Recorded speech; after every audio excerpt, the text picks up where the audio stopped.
रहमानिर्रहीम। अस्सलाम वालेकुम फ्रेंड्स, एक दफ़ा सब दोस्तों को फिर खुशामदीद कहता हूँ। आज का हमारा जो टॉपिक है वो एफपीएससी डिस्क्रिप्टिव टेस्ट के बारे में है कि बहुत से कैंडिडेट्स क्वेश्चन भी पूछ रहे हैं और बहुत से दोस्तों ने मैसेंजर पे भी मैसेज किया था, व्हाट्सएप पे भी मैसेज किया था कि एफपीएससी का जो डिस्क्रिप्टिव टेस्ट होता है 100 मार्क्स का वो किस तरह होता है। बेसिकली जो कैंडिडेट स्क्रीनिंग टेस्ट यानी 100 एमसीक्यूज़ का जो टेस्ट होता है वो क्वालिफाई करते हैं, अब एफपीएससी 100 मार्क्स का एक डिस्क्रिप्टिव पेपर लेता है। तो उसका सिलेबस कैसे होता है और टेस्ट पेपर कैसे होता है, तो इसके बारे में आज हम डिस्कस करेंगे। पहले तो मैं आपको सिलेबस के बारे में बताता हूँ, फिर उसी सिलेबस के मुताबिक मैं आपको एक गेस पेपर देता हूँ जो अभी 2-3 दिन में टेस्ट होने वाले हैं। इंशाल्लाह यही पेपर आपके लिए काफ़ी मददगार साबित होगा और इन्हीं क्वेश्चन के आने के 100% चांस होते हैं। तो फर्स्टली हम सिलेबस डिस्कस करते हैं कि डिस्क्रिप्टिव का सिलेबस क्या होता है। इसमें 100 मार्क्स होते हैं टोटल। फर्स्ट पार्ट फर्स्ट जो होता है इसका वो इंग्लिश ऐसे होता है। इंग्लिश ऐसे होता है जिसके 40 मार्क्स होते हैं, यानी पहला हिस्सा जो है 40 नंबर का इंग्लिश ऐसे होता है। पार्ट सेकंड जो होता है वो करंट अफेयर का होता है। करंट अफेयर का होता है, इसमें 2 करंट अफेयर के क्वेश्चन होते हैं, 2 क्वेश्चंस होते हैं, यानी 2 करंट अफेयर के क्वेश्चन होते हैं जिसके 15-15 मार्क्स होते हैं, यानी टोटल 30 मार्क्स बन गए। 40 + 30 70 मार्क्स हो गए। थर्ड जो पार्ट है इसका पार्ट 3 वो होता है थर्ड पार्ट पाकिस्तानी अफेयर्स यानी पाकिस्तान स्टडी प्लस इस्लामियात का होता है। थर्ड पार्ट पाकिस्तान स्टडी और इस्लामियात का होता है जिसमें 2 क्वेश्चंस होते हैं, यानी 2 क्वेश्चन 15 + 15 मार्क्स के। तो ये टोटल 100 मार्क्स बन गए। इसका जो टाइमिंग होता है 3 आवर्स टाइम होता है, यानी 3 घंटे का पेपर होता है। तो पेपर कैसे आता है और किस तरह हमने हल करना है, तो पेपर के बारे में आपको मैं एक गेस पेपर दे रहा हूँ कि इसके चांसेस बहुत ज़्यादा है। इस दफ़ा जो हालात होते हैं दुनिया के और पाकिस्तान के उसी के मुताबिक डिस्क्रिप्टिव टेस्ट बनाया जाता है। तो फर्स्ट जो ऐसे पार्ट है पार्ट फर्स्ट है हमारा इंग्लिश ऐसे। तो कौन से ऐसे हैं जिनके आने के चांसेस है। फर्स्ट जो हमारा ऐसे है इसमें आपको 4 टॉपिक्स देते हैं, 4 टॉपिक्स देते हैं। राइट, पहला क्वेश्चन पार्ट फर्स्ट का इस तरह होता है, राइट एन ऐसे of 1000 words from the given 4 topics. 4 topics में किसी एक टॉपिक पर 100 वर्ड्स का ऐसे लिखे। तो फर्स्ट क्या हो सकता है इसका, इस दफ़ा फर्स्ट जो टॉपिक है वो हो सकता है इम्पैक्ट्स ऑफ कोविड-19 ऑन पाकिस्तान इकानमी। कोविड-19 के पाकिस्तान इकानमी पे क्या असरात पड़ गए, ऐसे में फर्स्ट टॉपिक ये आ सकता है। सेकंड जो टॉपिक है, सेकंड हमारा टॉपिक क्या हो सकता है, role of social media. Role of social media in Pakistan में सोशल मीडिया का क्या रोल रहा है, क्या रोल है। तीसरा हमारा टॉपिक हो सकता है effects of lockdown due to कोविड-19 on human life. Effects of कोविड-19 ऑन ह्यूमन लाइफ। कोविड-19 की इंसानी ज़िंदगी पर क्या असरात, इफेक्ट्स ऑफ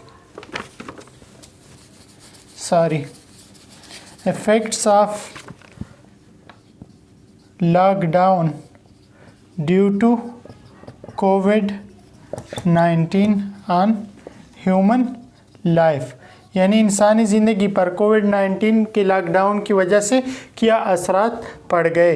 डी हमारा टॉपिक हो सकता है role of UNO in Kashmir dispute.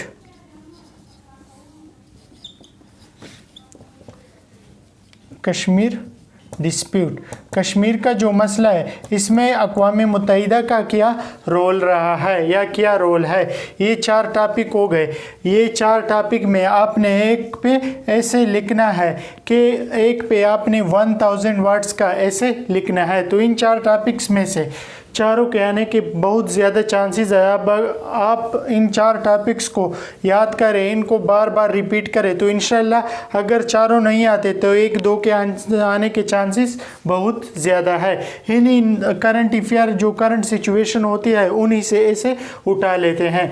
ये पार्ट फर्स्ट हो गया। पार्ट सेकंड जो हमारा होता है डिस्क्रिप्टिव टेस्ट का,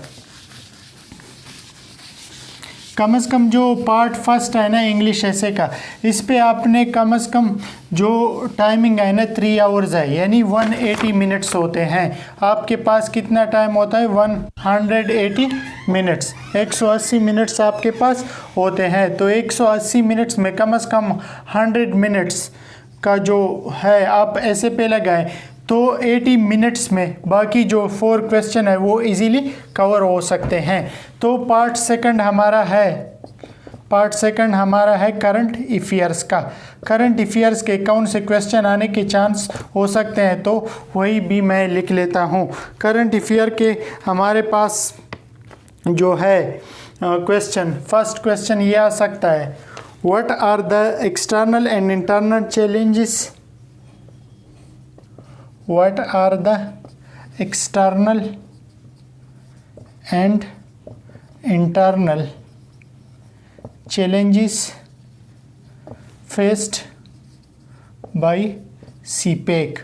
CPEC जो प्रोजेक्ट है उसको एक्सटर्नल और इंटरनल क्या चैलेंजेस है वो आप एक्सप्लेन करें या वो आप बयान करें। CPEC को एक्सटर्नल और इंटरनल क्या चैलेंजेस है, क्या चैलेंजेस फेस कर रहा है, आप उसको डिस्कस करें या बयान करें। सेकंड हमारा क्वेश्चन हो सकता है, ये करंट अफेयर का क्वेश्चन है, इसके हर क्वेश्चन के 15 मार्क्स होते हैं। इसमें भी 4 क्वेश्चन होते हैं, 4 क्वेश्चन होते हैं पार्ट सेकंड में। इसमें आपने 2 हल करने होते हैं। यानी फर्स्ट क्वेश्चन हमारा ये हो गया what are the external and internal challenges faced by CPEC।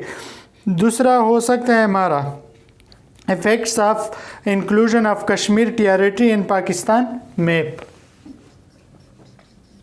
effects of inclusion of Kashmir territory in Pakistan map। इसके क्या इफ़ेक्ट्स हो सकते हैं कि कश्मीर का जो एरिया है, टेरिटरी है, उसको हमने अपने मैप में शामिल कर दिया। ये दूसरा क्वेश्चन है, ये भी 15 मार्क्स का होता है। इन 4 में से आपने 2 हल करने होते हैं, जो आपको आसान लगते हैं वही हल कर लें। थर्ड हमारा क्वेश्चन हो सकता है Pakistan role in Afghan USA peace talk. Pakistan role in Afghan USA peace talk. Pakistan का रोल अफ़गानिस्तान USA के दरमियान पाकिस्तान का अफ़गान तालिबान और USA के दरमियान जो पीस टॉक हो रही है उसमें क्या रोल अदा कर रहा है, ये भी क्वेश्चन आ सकता है। 4 हमारा क्वेश्चन आ सकता है कि Pakistan and Afghanistan relationship after USA withdrawal. USA जब निकल जाएगा तो पाकिस्तान और अफ़गानिस्तान के क्या ताल्लुकात होंगे, उसके रिलेशनशिप क्या होंगे। और ये 4 टॉपिक्स हो गए। इनमें से अपने 2 हल करने होते हैं करंट अफेयर में। What are the external and internal challenges faced by CPEC. CPEC को कौन से एक्सटर्नल और इंटरनल चैलेंजेस है जिसकी वजह से वो डिस्टर्ब हो रही है, काम में मुदाखलत पड़ रही है। Effects of inclusion of Kashmir territory in Pakistan map. इस पे कश्मीर का जो एरिया है पाकिस्तानी मैप में शामिल करने से क्या असरात हो सकते हैं। Pakistan role in Afghan Taliban and USA peace talk में पाकिस्तान का क्या रोल है। Pakistan and Afghanistan relationship after USA withdrawal. जब यूएसए विदड्रॉल हो जाएगा, यूएसए अफगानिस्तान से चला जाएगा तो पाकिस्तान और अफगानिस्तान के कैसे ताल्लुकात होंगे। तो ये करंट अफेयर का हो गया। इसके भी 2 क्वेश्चन हल करने होते हैं 15-15 मार्क्स के, यानी 30 मार्क्स का पार्ट सेकंड होता है। अब पार्ट थर्ड जो है वो भी 30 मार्क्स का होता है। इसमें आपने 2 क्वेश्चन सॉल्व करने होते हैं। पार्ट थर्ड जो है वो है हमारा पाकिस्तानी अफेयर्स और इस्लामिक स्टडी का। तो इससे कैसे क्वेश्चन आ सकते हैं थर्ड पार्ट से, पाकिस्तानी अफेयर और पाक स्टडी से हमें कौन से क्वेश्चन आ सकते हैं। तो थर्ड पार्ट में आम वही 4 क्वेश्चन होते हैं जिसमें आपने 2 सॉल्व करने होते हैं। 4 क्वेश्चंस हैं जिसमें आपने 2 सॉल्व करने होते हैं। ये कुछ इस तरह थर्ड पार्ट में दिए होते हैं। The life of the holy prophet is a role model for every being. Question number 1 इस तरह दिया होता है, the life of the holy prophet peace be upon him is a role model for every human being। हजूर सल्लम की जो life है तमाम इंसानियत के लिए एक रोल मॉडल है। एक्सप्लेन बयान करे। इसमें दूसरा जो होता है इसमें आर लिखा होता है, आर। अब आर आपने या ये क्वेश्चन हल करना है या ये क्वेश्चन हल करना है। जो मैंने लिखा the life of the holy prophet is a role model for human being explain. दूसरा जो क्वेश्चन होता है दो इस तरह होता है, what are the salient features of Pakistan constitution of 19। Question number 2 इसमें वहाँ आ रहा है, what are the salient features of Pakistan constitution of 1973। 1973 का जो आइन है उसके क्या क्या फीचर्स है वो बयान करे। इसमें से आपने या ये हल करना है या ये हल करना है। ये भी 15 मार्क्स का, ये भी 15 मार्क्स का है। ये थर्ड पोर्शन है। क्वेश्चन नंबर 3 इस तरह होता है। क्वेश्चन नंबर 3 इस तरह होगा, how we can spend our life according to Islamic code of life in this modern days. Explain how can we spend our life according to Islamic code of life in these modern days। In modern days में हम अपनी ज़िंदगी कैसे इस्लामी तरीक़ों के मुताबिक गुजार सकते हैं। ये क्वेश्चन नंबर 3 हो गया, how can we spend our life according to Islamic code of life in this modern days. 4 जो क्वेश्चन होता है उसमें भी आर होता है। तो चौथा जो हमारा क्वेश्चन है, the social and economic challenges faces Pakistan this days. चौथा जो हमारा क्वेश्चन है वो ऊपर लिखते हैं आर। इसमें से या आपने 3 हल करना है या चौथा, the social and economic challenges faced bye Pakistan in this days. कौन से सोशल एंड इकनॉमिक चैलेंजेस है जो पाकिस्तान इन दिनों वो फेस कर रहा है, जिसका वो सामना कर रहा है। तो ये क्वेश्चन नंबर 4 हो गया। इसमें आर ऑप्शन होता है। आपने या पहले वाला हल करना होता है या दूसरे, दोनों के मार्क्स बराबर होते हैं। यानी इसमें 4 क्वेश्चन होते हैं और एक फर्स्ट जो 5वां क्वेश्चन है वो भी मैं देता हूँ, आप इसको भी टच करें। स्टेटस ऑफ वुमेन इन इस्लाम, इस्लाम में वुमेन का क्या स्टेटस है। ये ऐसे में भी आ सकता है, अक्सर ऐसे में ये आ जाता है, या इस्लामियात के पोर्शन में ये आ सकता है। तो ये हमारा डिस्क्रिप्टिव का पेपर हो गया। टोटल जो क्वेश्चन होते हैं इसके, मैं आपको टोटल क्वेश्चन बताता हूँ। इसके टोटल होते हैं 5 क्वेश्चन, 3 पार्ट्स होते हैं। इसके कितने पार्ट्स होते हैं? 3 पार्ट्स होते हैं। फर्स्ट जो होता है इंग्लिश ऐसे का पार्ट होता है, सेकंड जो होता है करंट अफेयर का होता है,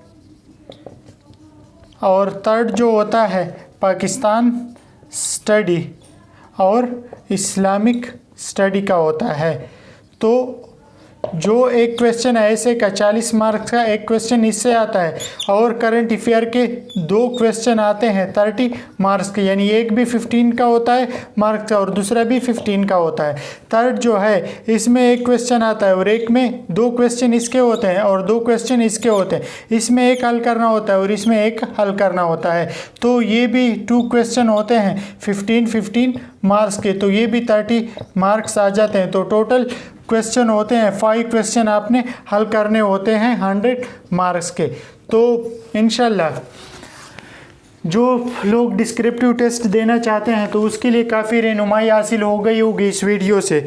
अगर आपको वीडियो पसंद आई है तो दोस्तों के साथ शेयर करें और दूसरे दोस्तों को भी इसके बारे में इन्फॉर्म करें ताकि डिस्क्रिप्टिव टेस्ट के सॉल्व करने में उसे आसानी हो। शुक्रिया।